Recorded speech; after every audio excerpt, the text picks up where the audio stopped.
छत्रपती शिवाजी महाराज की, धर्मवीर छत्रपती संभाजी महाराज की। जय श्रीराम, जय जय श्रीराम।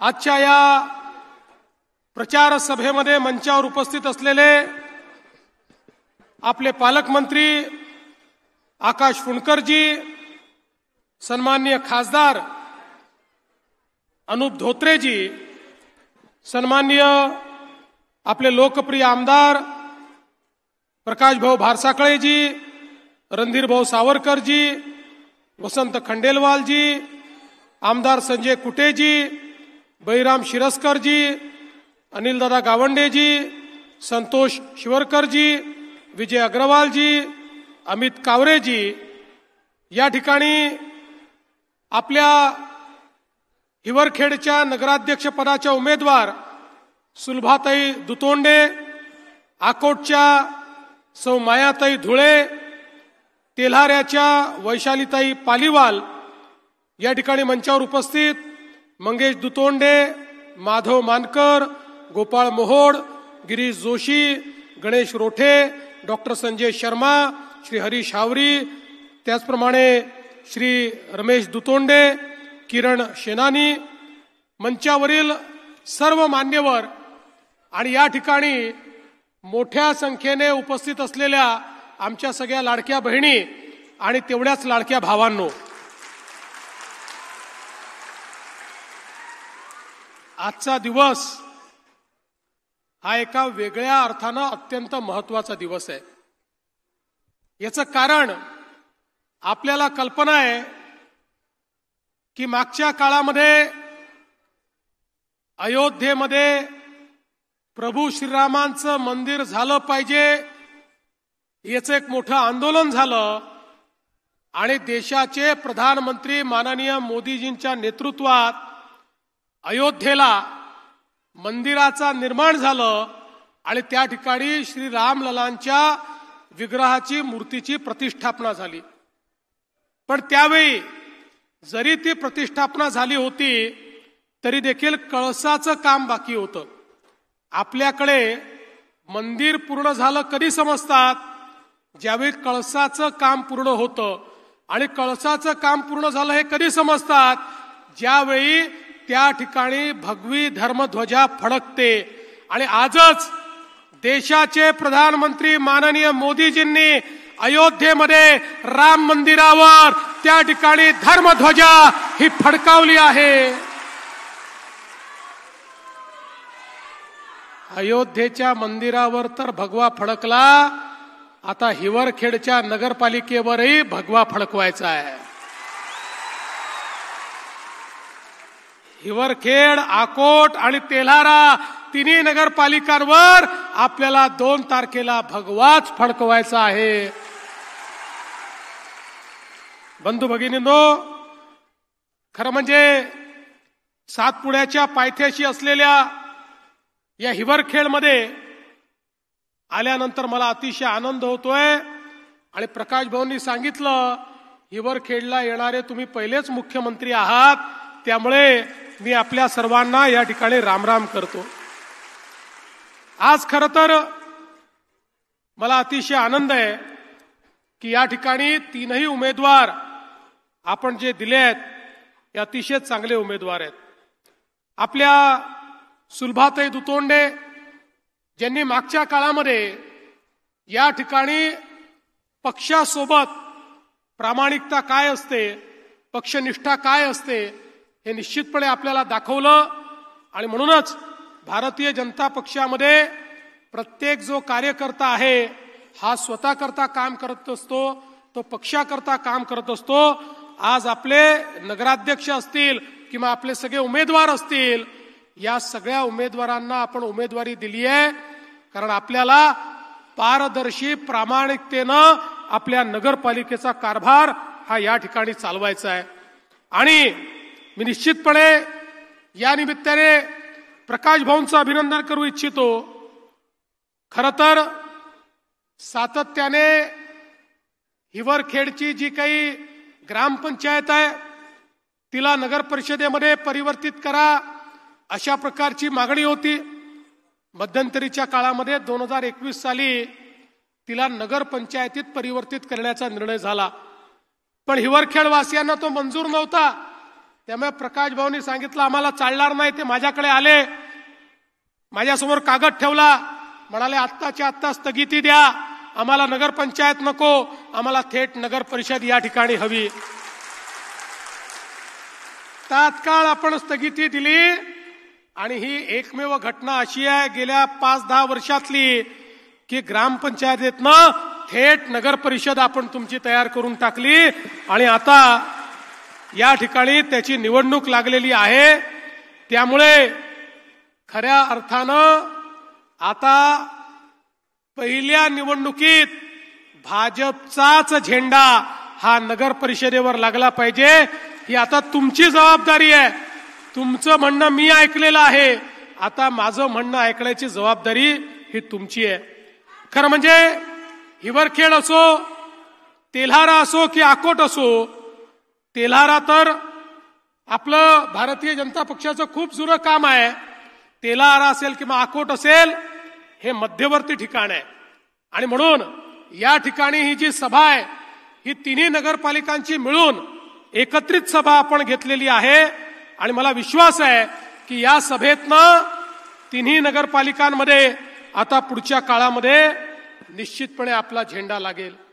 बंधू भगिनींनो, या निवडणुकीमध्ये मी कोणावर टीका करण्याकरता आलो नाही, मी कोणाला नावं ठेवण्याकरता आलो नाही, मी केवळ हे सांगण्याकरता आलो आहे की माननीय मोदीजींच्या नेतृत्वात आमच्याकडे शहर विकासाची योजना आहे, नियोजन आहे, ब्ल्यूप्रिंट आहे। जर या शहरांमध्ये भारतीय जनता पक्षाची सत्ता आली तर या शहराचा चेहरा मोहरा बदलण्याची ताकद ही आमच्याकडे आहे आणि म्हणून एक सकारात्मक मत मागण्याकरता मी या ठिकाणी आलेलो आहे। आज आपण बघा, वर्षानुवर्ष या देशामध्ये शहरीकरणाला अभिशाप समजलं जायचं। भारतामध्ये गावांवर आपण अधिक लक्ष दिलं ते आवश्यकही होतं, ते आजही आवश्यक आहे, पण गावांवर लक्ष देत असताना आपण कधी हे विचारातच घेतलं नाही की अन्न वस्त्र निवारा शिक्षण आरोग्य रोजगाराकरता गावातले लोक शहरांमध्ये येत आहेत आणि मग शहरांमध्ये आपण नियोजन केलं नाही। शहरं वाढली पण झोपडपट्टी तयार झाली, पिण्याच्या पाण्याच्या समस्या तयार झाल्या, शहरं बकाल झाली, घनकचरा असेल, सांडपाणी असेल, गटारी असेल, या सगळ्या गोष्टी शहरांमध्ये त्या ठिकाणी त्याच्या अभावामुळे शहरातलं जे जीवन आहे ते बकाल जीवन झालेलं आपल्याला पाहायला मिळालं। पहिल्यांदा या देशाच्या इतिहासामध्ये मोदीजींसारखे प्रधानमंत्री आपल्याला मिळाले। मोदीजींनी सांगितलं गाव जसं महत्वाचं आहे शहर देखील महत्वाचं आहे। देशाच्या जीडीपीच्या 65% जीडीपी आणि नोकऱ्या हे शहरं तयार करतात आणि म्हणून आपली शहरं चांगली झाली पाहिजे। तिथे राहणारा गरीब, तिथे राहणारा मध्यमवर्गीय यांना चांगल्या पद्धतीचं जीवनमान मिळालं पाहिजे। शिक्षण आरोग्य रोजगाराच्या संधी त्या ठिकाणी तयार झाल्या पाहिजेत आणि म्हणून पहिल्यांदा मोदीजींनी देशाच्या पातळीवर देशातल्या प्रत्येक शहराकरता वेगवेगळ्या योजना चालू केल्या आणि अमृत सारखी एक योजना आपल्याला दिली, ज्या अटल अमृत योजनेतनं देशातल्या शहरांकरता लाखो कोटी रुपये मोदीजींनी दिले आणि सांगितलं प्रत्येक शहरामध्ये मुबलक पिण्याचं पाणी असलं पाहिजे। प्रत्येक शहरात या घाणेरड्या नाल्या नाही तर त्या ठिकाणी भुयारी गटाराची योजना झाली पाहिजे। भुयारी गटारातलं जे सांडपाणी आहे ते नदी नाल्यांमध्ये न जाता त्याच्यावर प्रक्रिया झाली पाहिजे।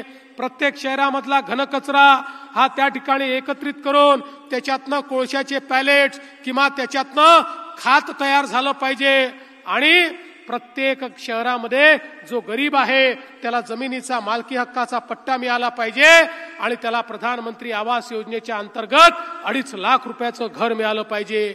मोदीजींनी सांगितलं की प्रत्येक शहरामध्ये आयुष्यमान आरोग्य योजनेच्या माध्यमातून त्या ठिकाणी दवाखाना तयार झाला पाहिजे आणि प्रत्येकाला त्या ठिकाणी मोफत उपचार मिळाला पाहिजे. आमच्या शहरातल्या शाळा या डिजिटल शाळा झाल्या पाहिजेत. आमच्या अंगणवाड्या या डिजिटल अंगणवाड्या झाल्या पाहिजेत. एक प्रकारे लोकांचं जीवनमान हे बदललं पाहिजे. आणि म्हणून महाराष्ट्रामध्ये देखील आपण मिशन हातामध्ये घेतलं. महाराष्ट्र असं शहर, असा राज्य आहे, आपल्या महाराष्ट्रामध्ये 6.5 कोटी लोक हे 40,000 गावांमध्ये राहतात आणि तेवढेच 6.5 कोटी लोक 400 शहरांमध्ये राहतात. या 400 शहरांचं जर आपण त्या ठिकाणी रूप बदललं, त्यांचं चित्र बदललं, त्या ठिकाणी आपण लोकांना सुखसोयी दिल्या, तर अर्ध महाराष्ट्र हा त्या सुखसोयींमुळे सुखासीन होऊ शकतो. त्यांच्या जीवनात परिवर्तन येऊ शकतं. आणि म्हणून आम्ही या नगरपालिकेच्या निवडणुकांकडे केवळ या ठिकाणी भाजपचा झेंडा लागला पाहिजे या दृष्टीने बघत नाही, तर हा जो एक ब्ल्यू प्लॅन, आम्ही ब्ल्यू प्रिंट या ठिकाणी तयार केली आहे की ज्या माध्यमातनं हे सगळं शहरी जीवनमान आपल्याला बदलायचं आहे, लोकांना त्या ठिकाणी ईज ऑफ लिव्हिंग आपल्याला द्यायचं आहे, त्या दृष्टीनं खऱ्या अर्थानं या निवडणुकीमध्ये आपण उतरलेलो आहोत. आणि म्हणून आज आपण बघा, आपल्या राज्यामध्ये आपण जे जे सांगितलं ते ते त्या ठिकाणी केलं. आज मला सांगताना आनंद वाटतो, परवाच आपण निवडून यायला 1 वर्ष पूर्ण झालं. सरकार तर 5 तारखेला बनवलं पुढच्या महिन्याच्या, पण 23 नोव्हेंबरला एक दणदणीत विजय आपल्याला मिळाला. आणि या दणदणीत विजय मिळाल्यानंतर काही लोक म्हणायचे, निवडणुकीच्या आधी यांनी जे जे घोषित केलं होतं, सुरू केलं होतं, आता हे सगळं बंद करून टाकतील, यांना 2/3 या ठिकाणी बहुमत मिळालेलं आहे. काही लोक सांगायचे आता लाडकी बहिणीची योजना बंद होणार. 1 वर्ष झालं ही योजना आम्ही सुरूच ठेवली, ती बंद केली नाही. आणि माझ्या बहिणींना सांगतो, जोपर्यंत तुमचा देवाभाऊ मुख्यमंत्री आहे ही योजना कधीच बंद होणार नाही. बहिणींची योजना सुरूच राहील. आपल्या शेतकऱ्यांना आपण मोफत वीज देण्याचा निर्णय घेतला, तो निर्णय देखील आपला सुरूच आहे. तो निर्णय आपण बंद केला नाही. आणि त्यासोबत सोलरच्या माध्यमातून 24 तास वीज देण्याचा निर्णय घेतला. त्याच्यामध्ये आमच्या प्रकाश भाऊचा मतदारसंघ खूप पुढे आहे. या ठिकाणी खूप मोठ्या प्रमाणात त्याचं काम चाललेलं आहे. 500 कोटी रुपयाचं काम चाललेलं आहे. आणि येत्या काळामध्ये आमच्या शेतकऱ्याला 24 तास त्या ठिकाणी मोफत वीज ही निश्चितपणे मिळणार आहे. आज खरं म्हणजे वाण धरणाच्या माध्यमातून आपण मोठ्या प्रमाणात या भागामध्ये सिंचनाकरता निधी दिला. अनेक धरणांची कामं पूर्ण केली, अनेक धरणांची कामं चाललेली आहेत. पण सातत्याने हिवरखेड, तेलारा आणि आकोटच्या हक्काच्या पाण्याचा मुद्दा प्रकाश भाऊ मांडत असतात. प्रकाश भाऊ काळजी करू नका, तुमच्या हक्काचं पाणी दुसऱ्याला घेऊ देणार नाही, हे तुम्हाला या निमित्ताने निश्चितपणे सांगतो. आज आपण एकीकडे पोपटखेड टप्पा 2 ची क्षमता वाढवण्याकरता 113 कोटी रुपये दिले, शेतापूर लघु पाटबंधारेला 72 कोटी रुपये दिले, पूर्णा बॅरेजला 66 कोटी रुपये आपण या ठिकाणी दिले. आणि ज्या गावांचं पुनर्वसन झालं त्यांच्याकरता देखील मोठ्या प्रमाणात आपण निधी उपलब्ध करून दिला. रंभापूर ते हिवरखेड ते वरखेड हा हॅम मध्ये 260 कोटी रुपयाचा जो रस्ता आहे, त्या रस्त्याला आपण त्या ठिकाणी मान्यता दिली. या रस्त्यामुळे खऱ्या अर्थानं या ठिकाणी पर्यटनाला आणि व्याघ्र पर्यटनाला मोठ्या प्रमाणात चालना मिळणार आहे. आणि शेतीपूरक उद्योगाला देखील खूप मोठ्या प्रमाणात चालना मिळणार आहे. आमचे नेते संजय भाऊ धोत्रे यांनी प्रचंड परिश्रम करून आकोट खांडवा रेल्वे लाईन मंजूर करून घेतली. ही पण आपल्या हिवरखेडमधनं त्या ठिकाणी जाते. पुढच्या काळामध्ये या रेल्वे लाईनमुळे उत्तर आणि दक्षिण भारताचं अंतर 3 तासांनी कमी होणार आहे. आणि त्यामुळे आपल्याहीकडे उद्योग असेल, व्यापार असेल आणि त्यासोबत शेतमालाकरता बाजारपेठ असेल, एक मोठा फायदा आपल्या या सगळ्या परिसराला या माध्यमातून देखील होणार आहे. आणि म्हणूनच आज आपल्याला मोठ्या प्रमाणात हे परिवर्तन घडवायचं आहे. या सगळ्या गावांमध्ये आज आपण इतक्या मोठ्या प्रमाणात पिण्याच्या पाण्याच्या योजना केलेल्या आहेत. 300 कोटी रुपये पिण्याच्या पाण्याच्या योजनांकरता आपण दिले आहेत.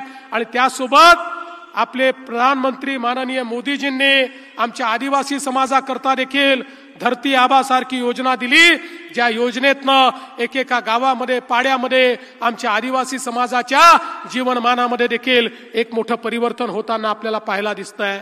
बंधू भगिनींनो, आपल्याला खूप काम करायचं आहे, आपल्याला खूप विकास करायचा आहे. आता तर ही सुरुवात झालेली आहे, पण या विकासामध्ये जसं केंद्र सरकार आपलं आहे, जसं राज्य सरकार आपलं आहे, तसंच नगरपालिकेचं सरकार देखील आपलंच असलं पाहिजे.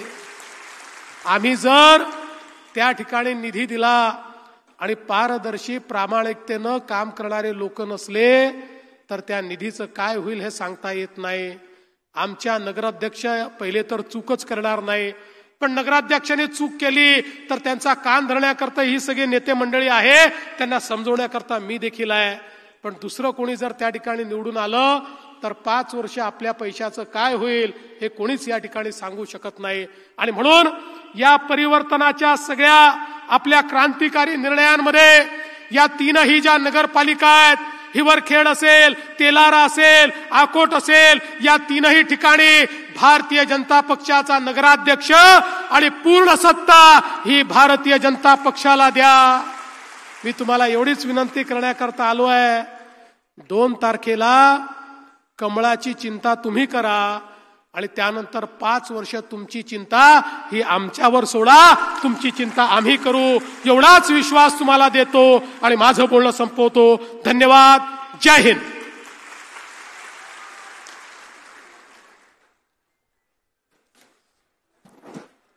धन्यवाद सर, खूप खूप धन्यवाद. आपण इतका मोलाचा वेळ आम्हाला दिलात आणि या ठिकाणी आम्हाला इतके आश्वासनं आपण देऊन जात आहात. आम्ही देखील आपल्या पाठीशी आहोतच. सबको साथ बढ़ना है, सबको आगे चलना है.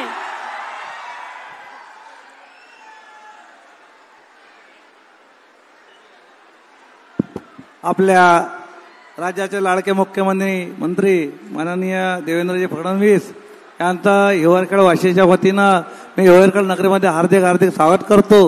आणि अकोट, हिवरखेड, तेलारा या